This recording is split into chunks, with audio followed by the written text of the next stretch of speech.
Efésios, capítulo de número 2, a partir do versículo 1, será a nossa primeira leitura nesta manhã de domingo. Efésios, capítulo 2. Efésios, capítulo 2, a partir do versículo 1, diz assim a palavra: Ele vos deu vida, estando vós mortos nos vossos delitos e pecados, nos quais andastes outrora, segundo o curso deste mundo, segundo o príncipe da potestade do ar, do espírito que agora atua nos filhos da desobediência, entre os quais também todos nós andamos outrora, segundo as inclinações da nossa carne, fazendo a vontade da carne e dos pensamentos, e éramos por natureza filhos da ira, como também os demais.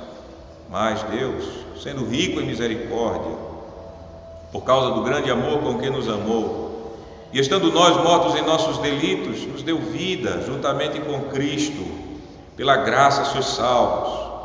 E juntamente com Ele nos ressuscitou e nos fez assentar nos lugares celestiais em Cristo Jesus, para mostrar nos séculos vindouros a suprema riqueza da sua graça, em bondade para conosco em Cristo Jesus. Porque pela graça sois salvos, mediante a fé, e isto não vem de vós, é dom de Deus, não de obras, para que ninguém se glorie, pois somos feitura dele, criados em Cristo Jesus para boas obras, as quais Deus de antemão preparou para que andássemos nelas. Vamos para o outro texto da palavra, desta vez em Tiago, epístola de Tiago, capítulo 2, versículos 14 a 17.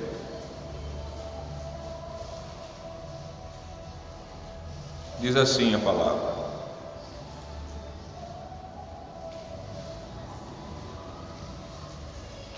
Meus irmãos, qual é o proveito se alguém disser que tem fé, mas não tiver obras? Pode acaso semelhante fé salvá-lo? Se um irmão ou irmã estiverem carecidos de roupa e necessitados do alimento cotidiano, e qualquer dentre vós lhe disser: ide em paz, aquecei-vos e fartai-vos, sem contudo lhes dar o necessário para o corpo, qual é o proveito disso? Assim também a fé, se não tiver obras, por si só está morta. Vamos para o texto da doutrina da palavra de Deus, confessada no Catecismo de Heidelberg, no domingo 32. A doutrina exposta nessa parte do nosso catecismo é a doutrina base do sermão desta manhã.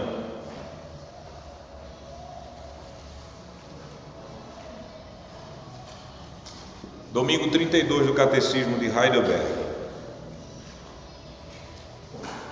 Visto que fomos libertados de nossa miséria por Cristo, sem mérito algum de nossa parte, somente pela graça, porque ainda devemos fazer boas obras?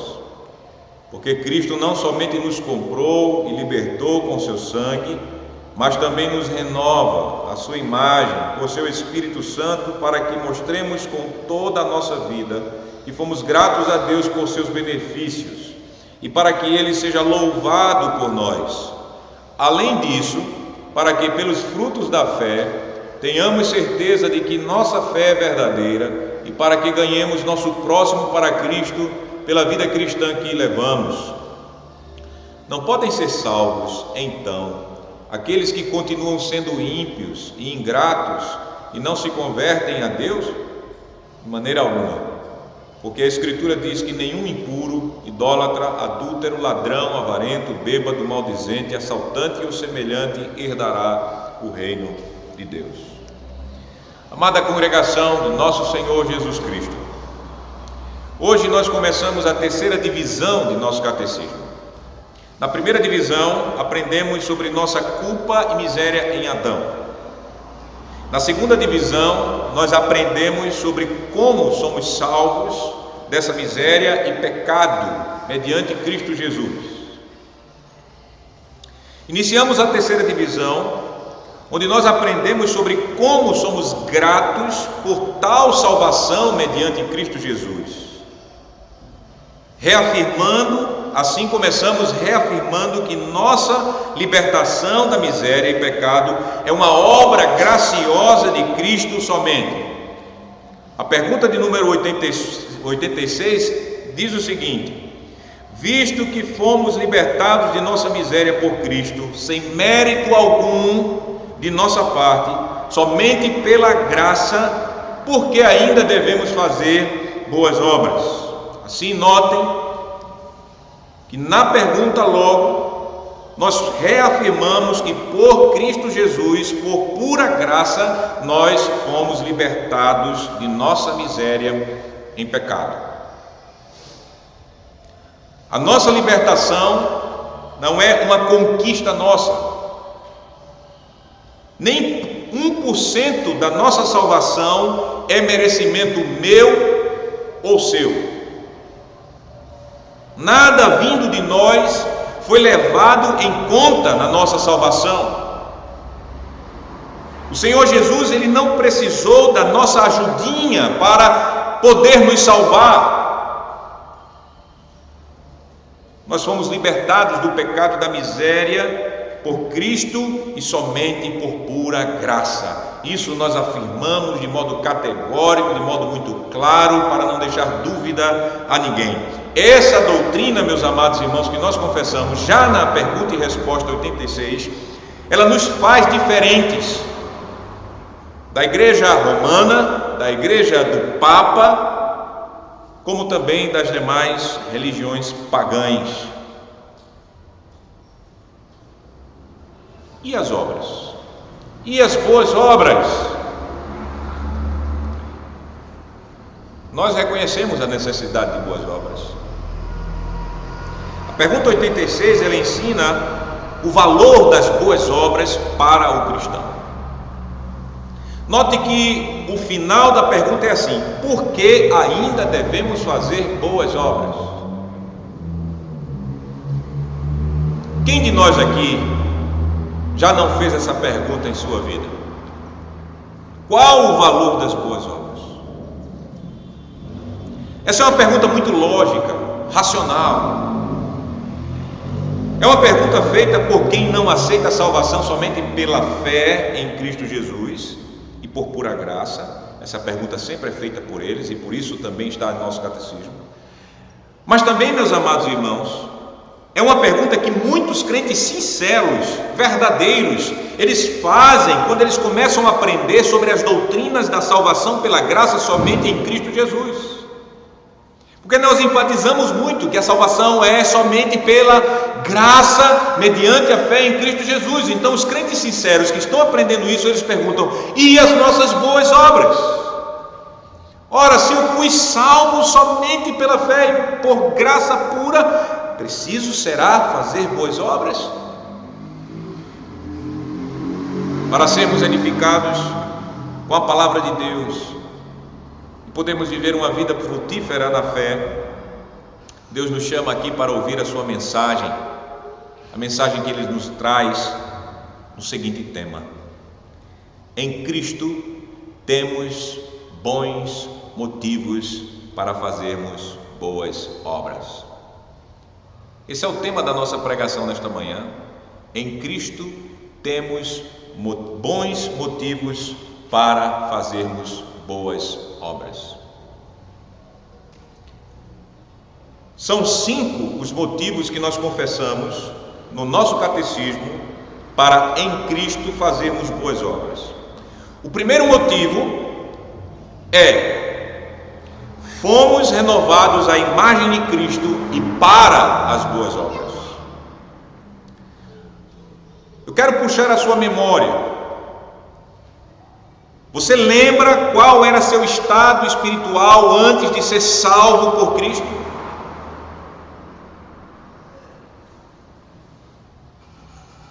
O que nós lemos em Efésios capítulo 2, do versículo 1 a 3, descreve qual era o nosso estado, o seu estado, antes de Jesus Cristo salvar você. Nós éramos espiritualmente um defunto. Nós éramos mortos em delitos e pecados. Você e eu éramos amantes e escravos de nossos pecados e do diabo. O espírito que atuava em nós era o espírito do diabo. Por natureza, você era inimigo de Deus, você era filho da ira. Por causa da sua depravação em pecado, você era ignorante, você era incapacitado de compreender as coisas de Deus e de aceitar o evangelho da graça de Deus. Você estava perdido e sem Deus no mundo.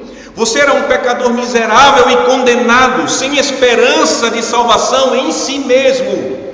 Esse era o estado espiritual seu e meu, antes de Cristo nos salvar. Espiritualmente nós éramos iguaizinhos àqueles que estão fora de Cristo hoje. Essa era a nossa realidade descrita na palavra de Deus, no texto de Efésios 2, de 1 a 3, como nós lemos. Mas, amados irmãos, o que aconteceu comigo e com você? Pela graça de Deus fomos salvos. Que bela notícia, o Evangelho. E como isso aconteceu? Jesus Cristo, Ele escolheu a você e a mim. Esta semana, ou até no dia do Senhor hoje, pegue Efésios capítulo 1 e comece a ler. Ele vai começar lá da eternidade para mostrar como nós fomos salvos pela graça. Jesus Cristo, Ele escolheu você e a mim. Jesus Cristo, Ele buscou você e a mim. O Senhor Jesus, Ele enviou o Evangelho até nós. Pelo poder do Espírito Santo e da palavra, Jesus Cristo, Ele ressuscitou você e ressuscitou a mim. E essa ressurreição tem vários nomes na Bíblia: regeneração, novo nascimento, conversão. Nós podemos lembrar o que nós lemos em Efésios capítulo 2, versículo 4 a 7, quando no início lá de Efésios capítulo 2, o Espírito do Senhor, pelo apóstolo Paulo, depois de descrever a nossa situação fora de Jesus, ele diz no versículo 4, capítulo 2, versículo 4 de Efésios: mas Deus, sendo rico em misericórdia, por causa do grande amor com que nos amou, e estando nós mortos em nossos delitos, nos deu vida juntamente com Cristo. Pela graça sois salvos. Que mensagem maravilhosa! Pelo Espírito Santo, Jesus, Ele concedeu a você e a mim arrependimento e fé verdadeira, para que nós pudéssemos atender o chamado do Evangelho e confessarmos Jesus como nosso único e suficiente Salvador. E desde nossa conversão, o Espírito, Ele vem nos santificando e Ele vem nos transformando à imagem de Cristo, que é o novo homem.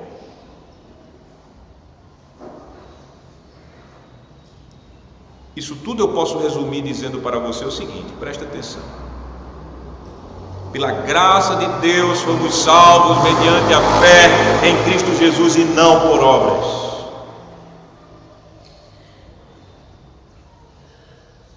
E em Cristo fomos feitos novas criaturas, pela obra e pelo poder do Espírito. Veja o apóstolo Paulo, lá em Efésios capítulo 2, a partir do versículo número 8, ele diz para nós que pela graça sois salvos, mediante a fé. Isto não vem de vós, é dom de Deus, não de obras. Para quê? Para que ninguém se glorie.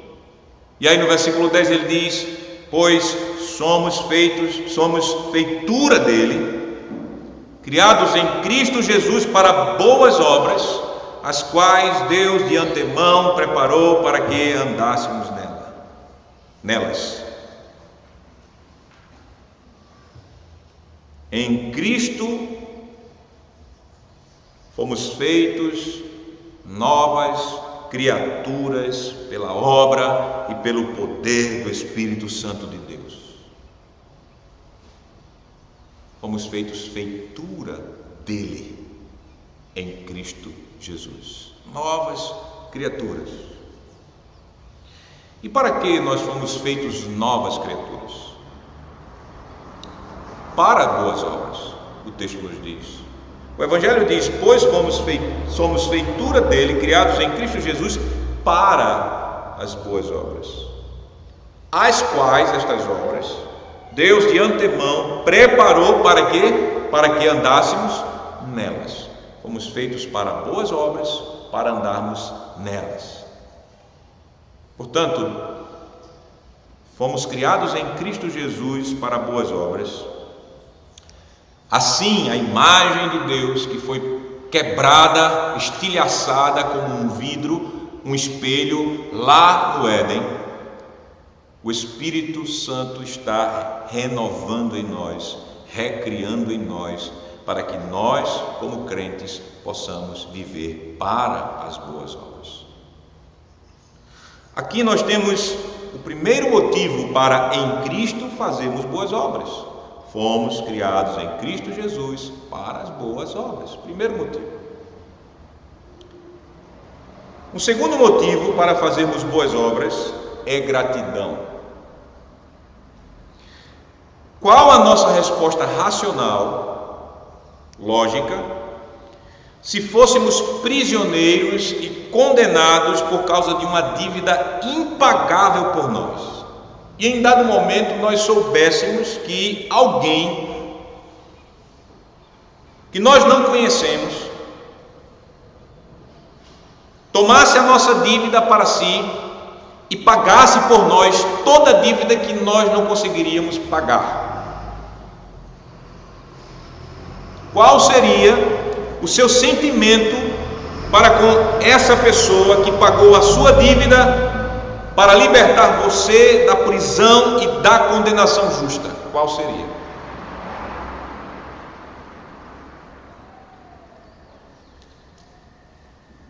Qual seria o seu sentimento?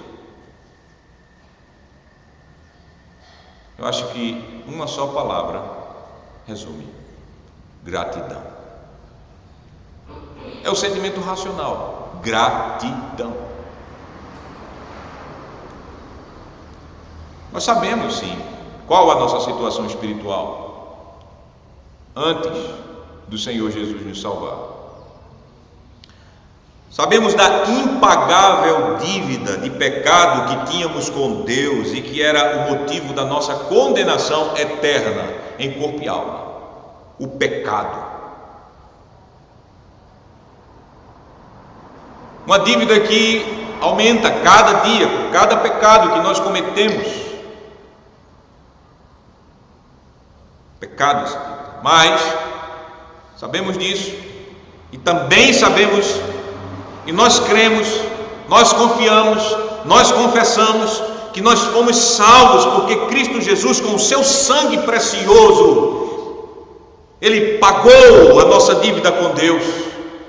Ele nos salvou da ira eterna de Deus, tomando o nosso lugar debaixo da ira de Deus, e Ele nos deu as riquezas celestiais, e tudo isto por pura graça. Assim como o apóstolo Paulo ele escreveu lá no capítulo 2, nós fomos enriquecidos com todos os benefícios ricos da salvação em Cristo Jesus. Nós estamos sentados com Cristo Jesus em regiões celestiais. Nós saímos de uma posição de escravos, de filhos da ira, para a posição de reis com Jesus, herdeiros das riquezas da multiforme riqueza de Deus.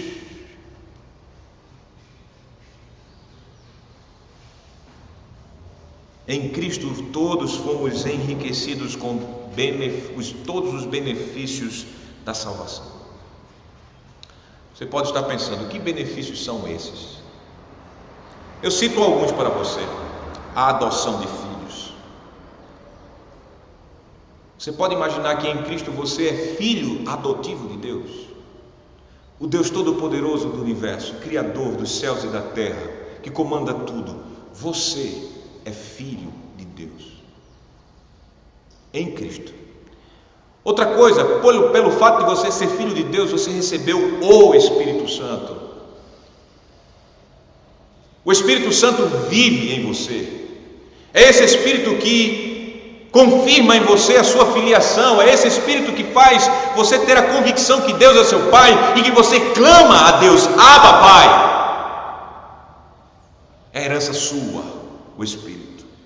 Outro dom maravilhoso que você recebeu, o perdão dos seus pecados. Em Cristo você recebeu todo o perdão necessário para que Deus te receba em graça. Mas não somente isso, toda a obediência de Cristo, perfeita obediência, quando Ele estava aqui na terra cumprindo a lei de Deus, e todas as obras justas que Ele fez e perfeitas que Ele fez, a obediência de Cristo também é dada a você como se fosse sua obediência diante de Deus. A justiça assim de Cristo é sua. Outro dom maravilhoso, a vida eterna. Você tem uma vida que recebeu de Cristo, e em Cristo, que nem a morte pode tirar. A morte não pode matar essa vida. Ela também é nossa. Então veja, meus irmãos, quando você sabe tudo isso, nossas boas obras, elas são a nossa gratidão por todos esses benefícios que recebemos graciosamente de Deus por causa de Cristo. A igreja romana, que é normalmente chamada de igreja católica, eu não gosto de dar esse nome santo à igreja do Papa, igreja católica, por isso que eu sempre digo aos irmãos, quando você quer falar católica, coloque mais um adjetivo, diga romana, que pelo menos cria uma confusão de termos. A igreja católica é a igreja de Cristo, não a igreja do Papa. A igreja romana, ela está errada quando ela diz que as boas obras são necessárias à salvação. Isso nós não aprendemos do Evangelho. Pela graça sois salvos, mediante a fé.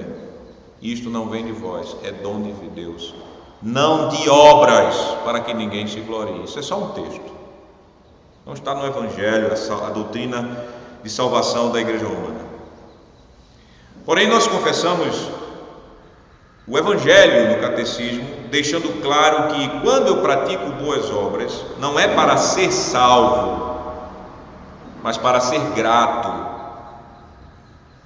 Gratidão é a retribuição a Deus por causa da obra de Jesus Cristo em nosso favor. Isso era já conhecido pelos santos de Deus do Antigo Testamento. Veja o que o salmista, no Salmo 116, no versículo 12 diz, e no versículo 17 diz. O salmista diz no Salmo 116, 12: que darei ao Senhor por todos os benefícios para comigo. No versículo 17 ele diz: oferecer-te-ei sacrifícios de ações de graças e invocarei o nome do Senhor. Ele não tinha mais nada para dar ao Senhor por todos os benefícios salvadores. Ele somente queria se oferecer a Deus como sacrifício de ações de graças, e ele queria invocar o nome do Senhor.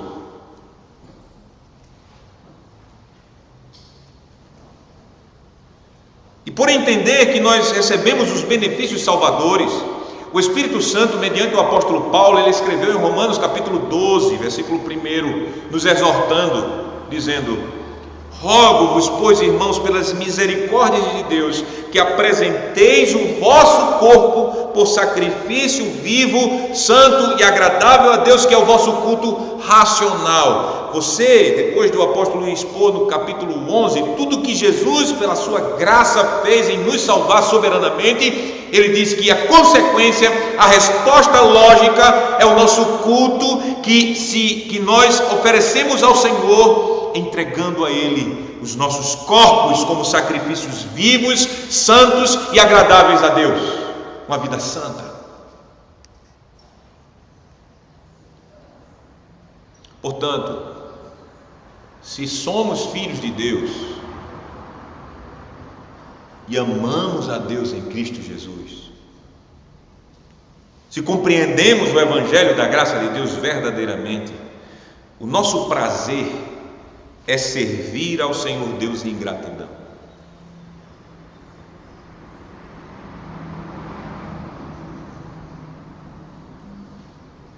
Aquilo que o Senhor fala no segundo mandamento: aqueles que me amam e guardam os meus mandamentos, aqueles que Deus faz misericórdia por 1000 gerações a eles. Então, meus amados irmãos, não é à toa que a terceira parte do catecismo, depois das partes onde nós aprendemos nossa miséria e nossa salvação graciosa, comece tratando de fé e boas obras. Nós temos aqui o segundo motivo para em Cristo fazermos boas obras: gratidão a Jesus. Esse é o segundo motivo: gratidão a Jesus. O terceiro motivo para fazermos boas obras é louvor a Deus.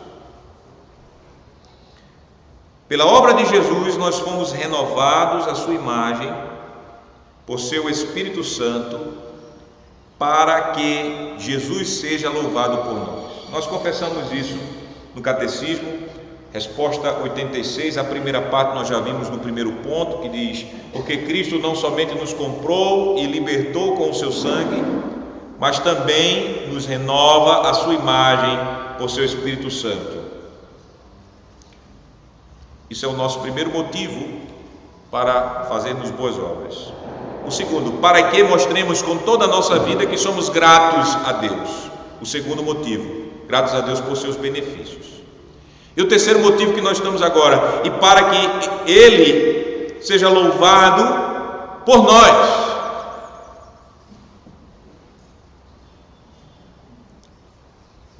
Então pergunto a vocês, crianças e adolescentes que estão na igreja: como Jesus é louvado por nós?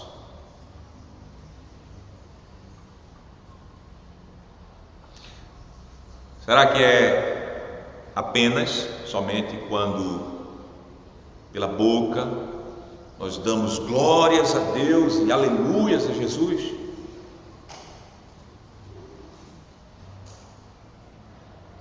De fato, as nossas bocas podem e devem dar muitos louvores a Jesus, mas esses louvores, eles não têm valor para Deus se não forem acompanhados por boas obras. Vocês entenderam o que eu falei? Esses louvores dos hinos, aleluias e a Jesus na hora do culto,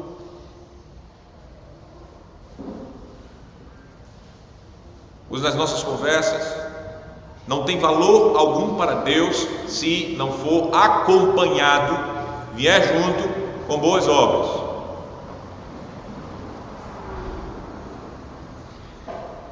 Pois, meus amados irmãos, o que adianta termos em nossas bocas louvores a Deus, palavras bonitas sobre o senhorio de Jesus Cristo, confissões corretíssimas sobre a glória de Jesus na salvação pela graça somente, mediante a fé, culto simples, e a nossa vida ser tão ímpia e tão tenebrosa, ou pior, mais ímpia e mais tenebrosa, mais escura que a de nossos amigos descrentes?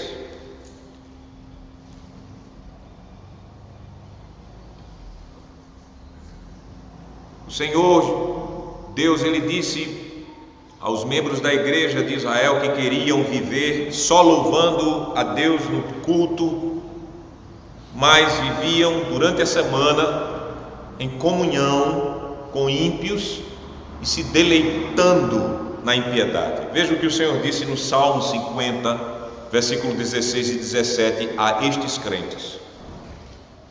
No Salmo 50, no versículo de número 16, diz o Senhor: não te repreendo pelos teus sacrifícios, nem pelos teus holocaustos continuamente perante mim. E no versículo 17 diz: mas ao ímpio diz Deus: de que te serve repetires os meus preceitos e teres nos lábios a minha aliança, uma vez que aborreces a disciplina e rejeitas a minha palavra? Se vês um ladrão, tu te comprases nele, e aos adúlteros te associas, soltas a boca para o mal, e a tua língua trama enganos, sentaste para falar contra teu irmão e difamas o filho de tua mãe.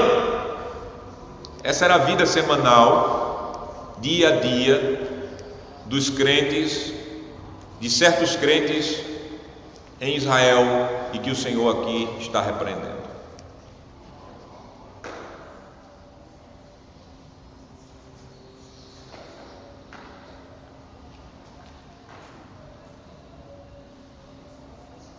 Eu fico pensando, toda vez que eu olho nesse texto,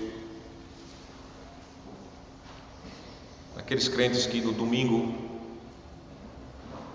estão louvando ao Senhor com salmos, com hinos, mas durante a semana estão se associando com adúlteros, com ladrões,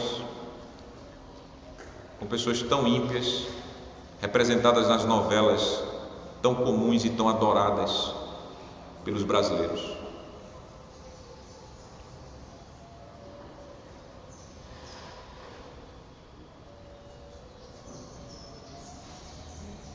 O Senhor Deus e Jesus não são louvados apenas por nosso culto que segue os princípios da palavra de Deus, com boca e lágrimas de emoção na hora do louvor, por nossas mãos levantadas, porque até coreografia hoje tem para mostrar que você é uma pessoa piedosa, ora levantando as mãos, abençoando. Deus é sinceramente louvado quando praticamos boas obras no dia a dia, de domingo a domingo, em todos os lugares onde Ele está nos colocando, seja em nossa casa, seja em nossa escola, seja no nosso emprego, seja na nossa empresa, e não somente em nossos cultos. Quando as boas obras elas se manifestam na minha vida, meus irmãos, e na sua vida, meu irmão, minha irmã, a glória de Deus é evidente, se vê. Porque quando nós vemos boas obras surgindo em nossas vidas, nós temos a certeza que o Espírito de Deus ele está atuando em mim e em você. Veja o que o Evangelho diz em Filipenses capítulo 2, versículo 13.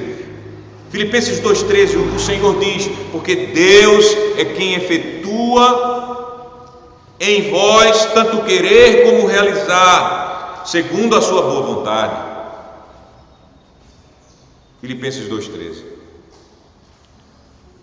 Quando pratico boas obras, louvo a Deus, e Deus usa essas boas obras que eu pratico para fazer outros homens verem a glória de Deus e glorificarem o santo nome dele. Não é à toa que o Senhor Jesus ele exortou-nos, dizendo o seguinte em Mateus capítulo 5, versículo 16. Mateus 5,16: assim brilhe também a vossa luz diante dos homens, para que vejam as vossas obras e glorifiquem a vosso Pai que está nos céus. Ninguém viu a Deus, mas quando as pessoas que estão ao nosso redor veem as boas obras que nós praticamos, essas pessoas veem o brilho de Deus em nós, e eles glorificam a Deus por nós. Aqui nós temos o terceiro motivo para em Cristo fazermos boas obras: o louvor a Deus. O quarto motivo para fazermos boas obras é a certeza de que nossa fé é verdadeira. Nós confessamos na resposta 86: além disso, para que pelos frutos da fé tenhamos certeza de que nossa fé é verdadeira? Resposta 86. O irmão do Senhor, Tiago, ele escreveu uma carta, a carta que nós lemos. E o que é que Tiago estava combatendo ali? Ele não estava combatendo o evangelho da graça soberana de Deus. Não era isso. Infelizmente, até o nosso irmão Martinho Lutero não conseguiu pegar isso. Por incrível que pareça, um homem tão capaz e tão cheio de Deus, ele não conseguiu entender a carta de Tiago. E ele disse que essa carta não fazia parte da Bíblia, porque ela estava contradizendo o ensino da justificação pela fé somente. Quando nós chegarmos no céu, a gente vai ter uma boa conversa com Lutero. Dizer: Lutero, como é que você não pegou, meu amigo, isso aqui? Mas na verdade, o que Tiago estava combatendo era um falso entendimento do evangelho da graça de Deus. Havia crentes dizendo algo do tipo: uma vez salvo pela graça mediante a fé, somente por pura graça, então não devemos viver conforme a lei. Você pode imaginar isso logo cedo da igreja? As pessoas estavam usando o evangelho da graça para viver libertinagem e estava pregando contra uma vida conforme a lei de Deus. Então o que aconteceu? O Espírito Santo ele levou Tiago a escrever, nos exortando da seguinte forma. Nós já lemos lá em Tiago no capítulo 2, versículo 14, Tiago 2,14. A primeira pergunta dele diz: meus irmãos, qual é o proveito se alguém disser que tem fé, mas não tiver obras? Então isso é a pergunta, a tese dele. Pode acaso semelhante fé salvá-lo? E aí no versículo de número 17 ele diz: assim também a fé, se não tiver obras, por si só está morta. Depois de dar o exemplo daqueles crentes que viam um irmão com necessidades e deixavam-os ir sem socorro e diziam: eu tenho fé, eu sou cheio de fé. Mas cadê as tuas obras? Satanás ele crê, por isso quer dizer que ele seja salvo. E no versículo de número 26, fechando essa parte, ele diz: porque assim como o corpo sem espírito é morto, assim também a fé sem obras é morta. Preste bem atenção, né? Fé sem obras é morta, é inoperante.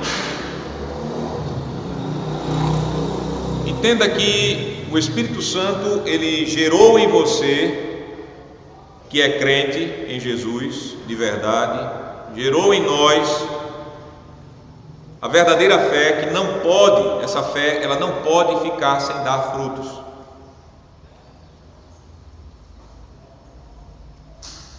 A verdadeira fé é como uma boa árvore. Ela dá bons frutos. E esses frutos da fé são as obras boas que nós praticamos em nossa vida. E nós iremos aprender mais sobre boas obras no próximo dia do Senhor, domingo do catecismo, mais detalhes sobre elas. Então, se um crente ele diz ter fé, mas a vida dele é entregue e ele se deleita em pecado. E quando eu falo pecado, eu não estou falando daquilo que normalmente a sociedade acha pecado. Parece que é só pecado, talvez nem ache mais, como roubo, né? Como adultério. Mas eu estou falando da fofoca, por exemplo. Eu estou falando de amargura. Eu estou falando de tipos de idolatrias que há. Quando uma pessoa se diz crente, mas ela tem prazer em mentira, ira injusta, é um encrenqueiro, egoísta, vive em impureza. Aquele tipo de crente que diz que é crente, mas o alvo de sua vida é o mundo. E o deleite dele está nesse mundo inimigo de Deus. Parece que o reino dele é esse reino das trevas caído. Esse crente não pode dizer que verdadeiramente é um crente em Jesus Cristo, se aquilo que sai da vida dele é pecado, e se o prazer dele é pecado, ele não pode dizer que tem a verdadeira fé em Jesus como seu Salvador.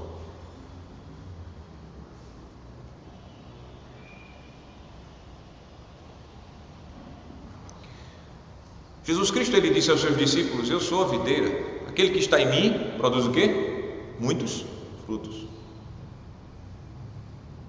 Jesus Cristo, ele alertou-nos sobre os falsos profetas, os falsos mestres. Ele disse que pelos frutos conhecereis as árvores. Não pode uma árvore boa dar fruto mau, não pode uma árvore má dar fruto bom. Pelas obras que eu e você praticamos, é que nós testemunhamos que tipo de fé nós temos em Jesus.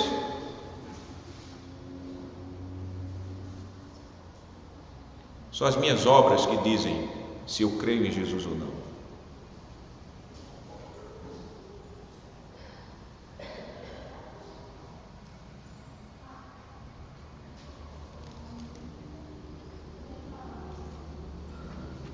Como foi com a história de Abraão? Foram as obras de Abraão que disseram e testemunharam a fé que o justificou. Como aconteceu com Raabe, que deu guarida aos espias israelitas lá em Jericó. Foi a fé, foram as obras dela que testemunharam que ela verdadeiramente creu no Deus de Israel.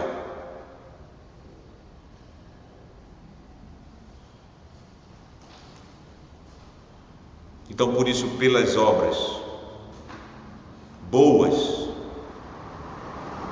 é que nós podemos ter a certeza que o Espírito Santo, ele está em nós. Pelas boas obras que nós praticamos, que nós fazemos, é que nós podemos ver de modo concreto o fruto do Espírito em nós, em mim e em você. Esses frutos que nós temos em Gálatas, ou melhor dizendo, o fruto que nós temos em Gálatas, capítulo 5, versículo 22 a 4, que diz: o fruto do Espírito é amor, alegria, paz, longanimidade, benignidade, bondade, fidelidade, mansidão, domínio próprio. Contra essas coisas não há lei, não há condenação para elas. E os que são de Cristo, prestem atenção, os que são de Cristo Jesus crucificaram a carne com as suas paixões e concupiscências. Preste bem atenção nesse ponto que nós estamos vendo aqui. Porque, qual o motivo de fazermos boas obras? Para mostrarmos que a nossa fé é verdadeira. Preste bem atenção no que eu estou dizendo agora. As boas obras são usadas pelo Espírito Santo para denunciar quem não é de Cristo. Quem é de Cristo, o Espírito diz: crucifica a carne. Ou seja, está morto para o pecado. Mortifica a sua carne para os seus desejos, para as suas paixões.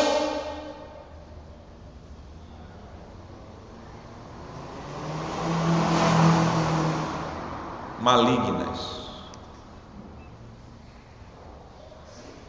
Primeira coisa. Outra coisa, as boas obras são usadas pelo Espírito Santo para consolar. Consolar quem? Consolar os crentes que possam estar em algum momento de sua fé tomados por dúvidas se são eleitos ou não. Eu confesso que se você não passou por essa experiência, você pode se preparar que vai passar. Qualquer crente nesta vida pode passar por isso, e talvez todos passem com aquela pergunta: será se eu sou um eleito de Deus ou não?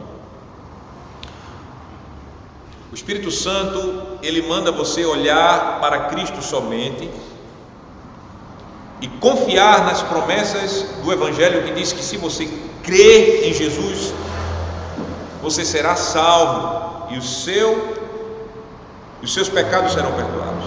Pronto. Mas, Senhor, como eu sou eleito? Segunda coisa, olhe para as suas obras. Como eu sei que sou eleito? Olhe para as suas obras. Veja que tipo de fruto sai de sua vida.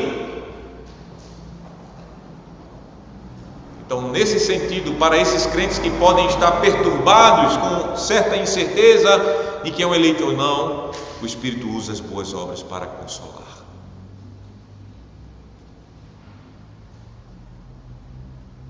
Aqui nós temos o nosso penúltimo, ou seja, o quarto motivo para, em Cristo, fazermos boas obras, termos a certeza de que nossa fé é verdadeira. O quinto motivo para fazermos boas obras é ganhar almas para Cristo. Nós confessamos na pergunta e resposta 86: e para que ganhemos nosso próximo para Cristo pela vida cristã que levamos. O apóstolo Pedro, na sua primeira carta, no capítulo 2, versículo 12, ele nos exortou pelo Espírito a mantermos um exemplar procedimento no meio dos incrédulos, para que naquilo que falam contra nós como malfeitores, observando, caso os incrédulos, observando, prestando bem atenção no nosso procedimento, nas nossas boas obras, eles glorifiquem a Deus.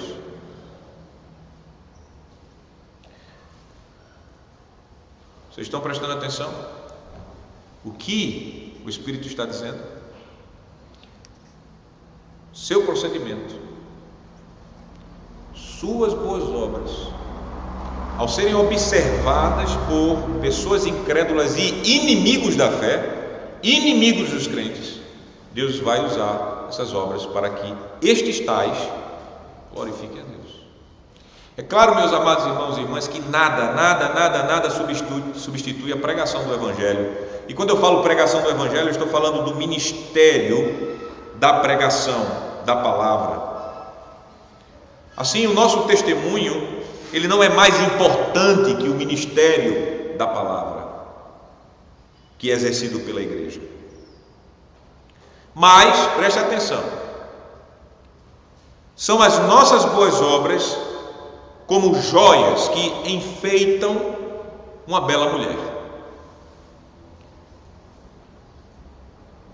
As joias, elas deixam mais bonita quem é bonita já.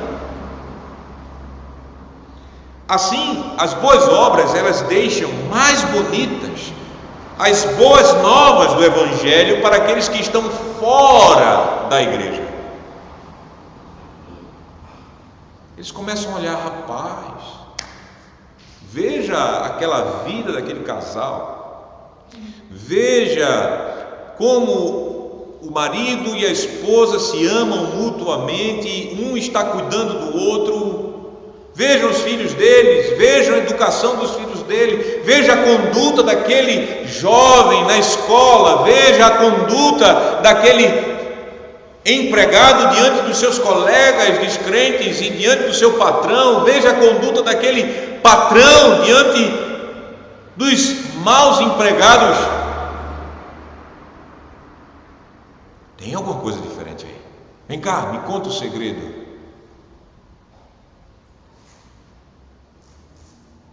E aí a doutrina se tornou mais bonita por causa da joia das suas boas obras.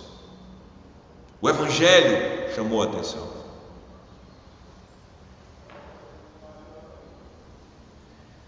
Porque o evangelismo hoje é tão fraco até em nossa igreja, nas igrejas reformadas. Porque hoje aquilo que é evangelho no Brasil não brilha tanto. Olhe para a vida dos crentes e você terá muitas respostas. Nós queremos falar do evangelho, nós queremos ser missionários, mas nós não estamos vivendo o evangelho como deveríamos viver, por meio de boas obras. Nós ganhamos pessoas para Cristo. Aplicando essa verdade de modo bem prático, você já notou que muitos cônjuges descrentes e cônjuges crentes têm blasfemado o nome de Jesus e têm sido afastados pelo evangelho, ou estão tristes na fé porque seus cônjuges crentes não estão vivendo a vida de boas obras dentro de casa.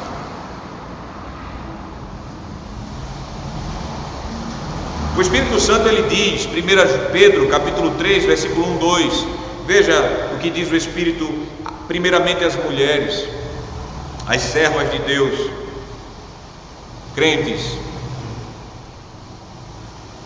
que sofriam muitas vezes com maridos descrentes. 1 Pedro capítulo 3, versículo 1 e 2 diz: mulheres, sede vós igualmente submissas a vosso próprio marido, para que, se ele ainda não obedece a palavra, seja ganho sem palavra alguma por meio do procedimento de sua esposa, ao observar o vosso honesto comportamento cheio de temor. Ele está falando para mulheres que têm maridos crentes, sim, e elas podiam ter certeza que mesmo se os seus maridos não fossem crentes, o procedimento delas iriam ganhá-los, a observação do procedimento delas. E aos maridos, a partir do versículo de número 7, ele escreve aos maridos crentes que estavam vivendo em casas com esposas crentes, mas que eram maridos relapsos nas suas tarefas do lar, na igreja cheia de homens que não fazem seus papéis como maridos dentro de sua casa. Isso o Espírito já falava à igreja a quem Pedro estava escrevendo. Vejam o que o Senhor fala para nós, maridos. Maridos, vós igualmente. Não tem essa de, para o evangelho, os homens terem uma cadeira cativa, quando a hora de Deus é nos instruir e nos exortar a fazermos o nosso papel, porque diz igualmente, né? Maridos, vós igualmente vivei a vida comum no lar com discernimento, e tendo consideração para com a vossa mulher como parte mais frágil, tratai-a com dignidade, porque sois juntamente herdeiros da mesma graça de vida. Por isso que eu digo que é para mulheres crentes, maridos casados com mulheres crentes, herdeiros da mesma graça de vida, para que não se interrompam as vossas orações. Vida conjugal tem a ver também com vida com Deus, mas é outra pregação. Mas veja que nós podemos sim, e Deus usa sim nossas boas obras para ganhar pessoas para Cristo.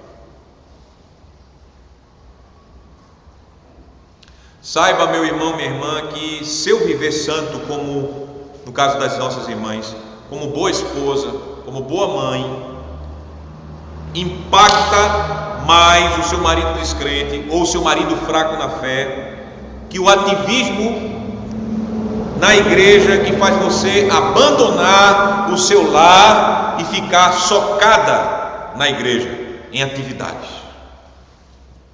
A sua missão de mãe, primeiro de esposa e depois de mãe, fala mais alto ao seu marido do evangelho do que seu ativismo dentro da igreja. Seu testemunho como marido fiel, e aí é para nós como maridos crentes, como marido amoroso, como marido dedicado ao lar, santifica mais sua esposa crente que seu trabalho nos estudos dentro dos lares e em outras atividades dentro da igreja. O nosso testemunho como pais, diante dos nossos filhos, forja mais ainda o coração dele no Evangelho do que aquelas palavras bonitas que eu digo a ele da Bíblia e das nossas confissões. E o seu testemunho como filho, obediente às boas instruções dos seus pais, mostram de modo muito claro ao seu pai e à sua mãe o poder transformador do Evangelho, que transforma pecadores rebeldes em servos de Deus. O seu testemunho fiel, que se mostra por suas boas obras, deixa o Evangelho muito mais atrativo para os seus colegas da escola de trabalho, do que seus convites a eles para virem aos cultos aos domingos. Então veja, meus amados irmãos, como Deus usa boas obras para ganhar pessoas para Cristo. E aqui nós temos o quinto e último motivo para em Cristo fazermos boas obras: ganhar almas para Cristo. Concluindo, a verdade do Evangelho da graça de Deus não estimula o desprezo pelas boas obras. O Evangelho da graça de Deus, ele não nos estimula a sermos relaxados na prática de uma vida de piedade, de santidade diante dos homens e diante de Deus. O Evangelho da graça de Deus não dá esperança para aqueles que continuam sendo ímpios e impuros e não se convertem a Deus. Qualquer tipo de insinuação de que os crentes que pregam o Evangelho da graça de Deus em Cristo Jesus, e que Jesus nos salva somente por graça, é um estímulo para o pecado, diga a essa pessoa: você é um mentiroso, ou você não conhece a doutrina que nós pregamos.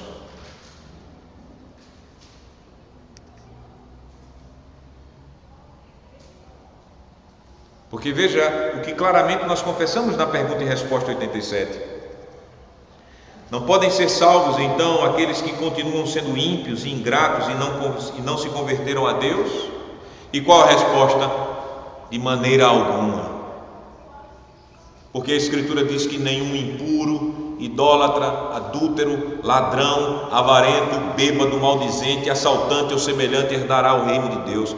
Isso é cruamente o que o apóstolo Paulo ele escreveu em 1 Coríntios capítulo 6, versículo 9 e 10. Não há esperança de salvação para ímpios, sejam eles dentro ou fora da igreja. Eles precisam se converter a Deus. Eu quero que você saia daqui com o coração cheio de motivos para ser um crente frutífero. Sabe, uma jabuticaba, um pé de jabuticaba, a jabuticabeira. Eu nunca tinha visto um pé de jabuticaba tão grande, com jabuticabas tão grandes quanto aqui no Paraná. Eu nunca tinha visto. E eu fiquei impressionado quando eu vi. Especialmente porque a jabuticaba tem aquela coisa particular dela. Os frutos começam a nascer do próprio tronco dela. Parece que é do próprio tronco. Ela fica cheia.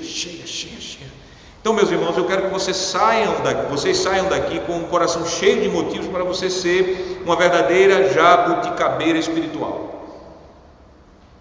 com um fruto produzindo a partir do seu tronco. Quando a pessoa olhar para você, só vê fruto. E por isso eu posso resumir a você tudo que eu falei no seguinte: primeiro, não há homens salvos por obras, mas não há homens salvos sem obras.